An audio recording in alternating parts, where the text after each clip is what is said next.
पवन सिंह का गाना जिंदगी टू मुलाकात इंटरनेट पर वायरल। प्यार में टूटे दिखे सिंगर। भोजपुरी सुपरस्टार पवन सिंह का गाना जिंदगी टू मुलाकात सोशल मीडिया पर तेजी से वायरल हो रहा है। गाने को फैंस काफी पसंद कर रहे हैं। वीडियो में कश्मीर की हसीन वादियों की झलक भी देखने को मिल रही है।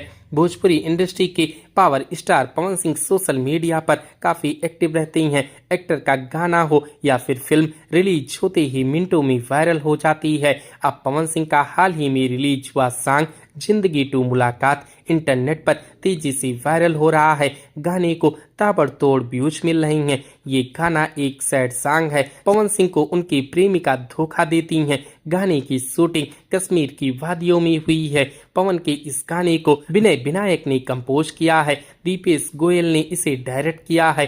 तो दोस्तों, क्या आपने पवन सिंह के इस नए गाने को सुना है? हमें कमेंट करके जरूर बताएं। वीडियो अच्छी लगी हो तो वीडियो को लाइक करें, शेयर करें और इसी प्रकार की वीडियोस के लिए हमारे इस चैनल को सब्सक्राइब करें। हमारी इस वीडियो को देखने के लिए आपका धन्यवाद।